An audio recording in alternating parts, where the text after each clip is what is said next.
Shalom, Jemaat GG Kanaan yang dikasihi Tuhan. Sungguh bersyukur kita akan segera menyongsong hari Pentakosta. Agar kita bisa berbuah dalam Kristus, hari ini kita akan mempelajari buah Roh Kudus yang ke-8, yakni kelemah lembutan. Mari kita berdoa sebelum kita membaca firman Tuhan dan berefleksi daripada firman Tuhan. Tuhan, kami mau membaca firman-Mu dan berefleksi daripada firman-Mu. Berkatilah pelayanan firman Tuhan ini. Hanya di dalam nama Tuhan Yesus kami berdoa. Amin. Saudara, mari kita membuka Galatia 5 ayat 22 sampai 23. Tetapi buah roh ialah kasih, sukacita, damai sejahtera, kesabaran, kemurahan, kebaikan, kesetiaan, kelemah lembutan, penguasaan diri. Tidak ada hukum yang menentang hal-hal itu. Saudaraku yang dikasihi oleh Tuhan, buah Roh Kudus yang ke-8 adalah kelemah lembutan. Kelemah lembutan ini di dalam bahasa aslinya adalah prautes. William Barclay, seorang sarjana Alkitab yang terkenal, mengatakan bahwa kata ini sulit untuk diterjemahkan. Sulit mencari padanan kata yang cocok dengan artinya. Kata prautes ini memiliki arti dasarnya adalah ringan, enteng, atau empuk, halus, saudara ya. Dalam kehidupan sehari-hari, kata ini kadang digunakan untuk menggambarkan obat yang tidak terlalu keras. Maka obat yang tidak terlalu keras bisa dikatakan ini obat yang praus, ya. Kata praus juga digunakan untuk menggambarkan seekor kuda jantan liar yang telah dijinakkan sehingga bisa dipakai untuk membantu pekerjaan sehari-hari. Kata praus juga bisa digunakan untuk menggambarkan angin yang bertiup tidak kencang tapi tidak pelan, saudara. Sepoi-sepoi. Nah, kalau kata ini dihubungkan dengan seseorang, maka orang yang prautes adalah orang yang penurut, patuh, orang yang memiliki ketenangan, ramah, dan simpatik.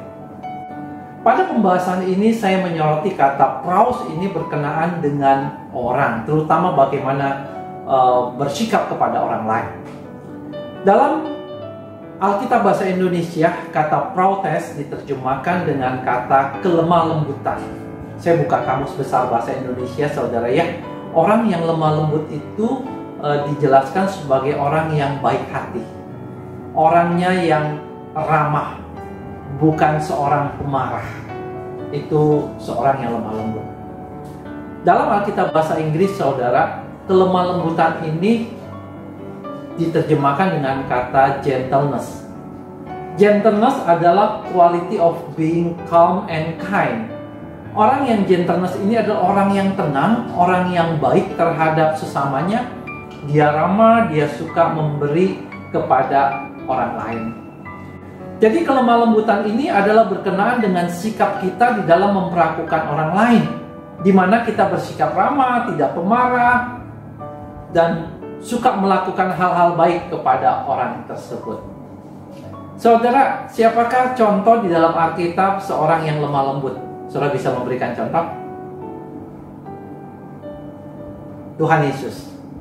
Yesus adalah contoh dari seorang yang lemah lembut, saudara. Kelemah lembutan.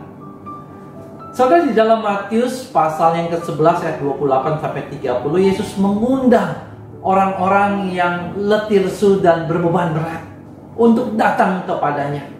Apa yang akan Yesus lakukan? Dengan lemah lembut, Yesus akan memberikan kelegaan kepada mereka. Lalu dalam Matius 12 ayat 20, nubuatan tentang Yesus sebagai Mesias hamba Allah. Saudara, bagaimana Yesus sebagai Mesias yang diutus kepada umatnya bersikap terhadap umatnya? Saudara, dikatakan bahwa buluh yang patah terkulai tidak akan diputuskannya, dan sumbu yang pudar nyalanya tidak akan dipadamkannya. Ini mengacu kepada siapa, saudara? Siapakah buluh yang patah terkulai? Siapakah ya sumbu yang pudar nyalanya itu? Itu menuju kepada orang-orang yang terluka, tidak berdaya, yang menunggu waktu untuk mereka habis. Seorang yang lemah secara rohani atau kecil imannya, yang seakan-akan tidak punya pengharapan menunggu waktu kematian mereka. Saudara, Yesus memperlakukan orang-orang semacam ini dengan lemah lembut.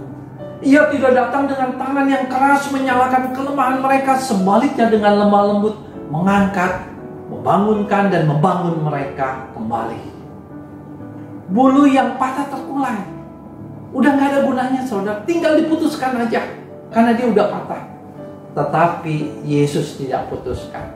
Sumbu yang pudar nyalanya, yang sudah tidak ada gunanya, kenapa udah redup sekali, udah akan padam, tetap tidak akan dipadamkan oleh Yesus.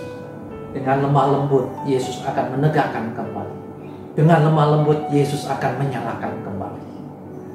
Saudara, dalam nasihat Rasul Paulus kepada orang-orang di jemaat Korintus yang menentang dirinya, 2 Korintus 10 ayat 1, Paulus memperingatkan mereka dengan berkata, demi Kristus yang lemah lembut dan ramah. Paulus menasihati mereka, menghimbau dan mendorong mereka, bertindaklah sebagaimana Kristus bertindak. Seakan-akan Paulus hendak mengatakan, aku Paulus tidak menuntut, aku tidak bersikeras, tapi aku menghimbau engkau. Paulus bisa saja mencaci maki orang Korintus karena mengizinkan orang-orang yang berusaha merusak kewenangan otoritas lasurinya masuk ke dalam kehidupan berjemaat. Tetapi ia tidak melakukannya. Sebaliknya Paulus menerapkan buah kelemah lembutan yang dihasilkan oleh Allah Roh Kudus. Saudaraku yang dikasihi oleh Tuhan, sikap kita yang lemah lembut kepada orang lain dapat digambarkan seperti kita menerima satu set gelas kristal yang indah sekali, yang harganya mahal dan berharga. Tetapi gelas kristal ini begitu tipis, rapuh, dan begitu mudah pecah. Saudara, bagaimanakah kita akan memperlakukan gelas-gelas ini ketika kita menerimanya? Tentu dengan hati-hati. Jangan sampai tersenggol, apalagi terjatuh, karena bisa pecah. Betul tidak? Saudara, kelemah lembutan mengakui bahwa pribadi-pribadi manusia itu berharga, tetapi dia rapuh, sehingga harus ditangani dan diperlakukan dengan hati-hati. Jangan dengan kasar, jangan dengan keras. Seseorang yang lemah lembut terhadap sesamanya, seperti seseorang memperlakukan dengan hati-hati dan lembut gelas-gelas yang berharga, yang tipis, yang mudah pecah itu. Seorang yang lemah lembut, seorang yang peka dengan kondisi sesamanya. Sebagai anak-anak Tuhan, di mana Allah Roh Kudus berdiam dalam diri kita, apakah ada kelemah lembutan di dalam hidup kita sebagai buah dari Allah Roh Kudus? So, mari kita periksa diri kita. Mari kita bertanya kepada diri kita, apakah saya seorang yang peka terhadap perasaan orang lain dan hak-hak orang lain? Atau kita tidak peduli? Apakah kita seseorang yang mengatakan kebenaran dengan lemah lembut? Atau kita bicara saja tanpa mempertimbangkan perasaan orang lain sehingga kebenaran itu menjadi begitu keras, begitu kejam? Apakah kita mempersalahkan orang lain karena kelemahan mereka? Apakah orang lain merasa tenang dan aman jika berada di dekat kita karena mereka tidak perlu khawatir akan dipandang rendah atau dikritik? Apakah kita menghindari perkataan-perkataan yang keras dan cara-cara yang kasar di dalam kita mengemukakan dan berbicara kepada sesama kita?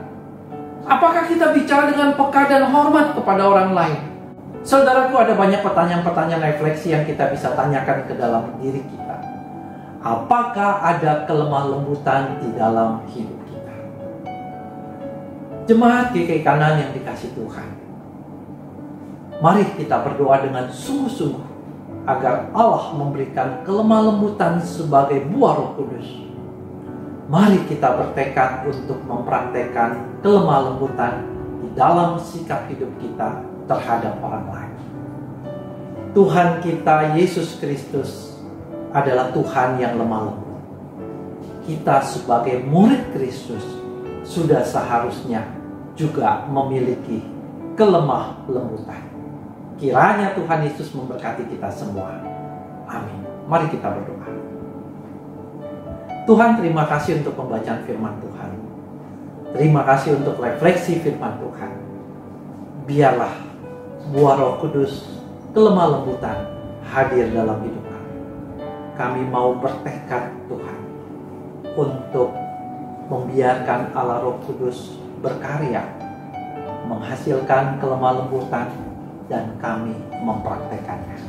Hanya di dalam nama Tuhan Yesus kami telah berdoa. Amin.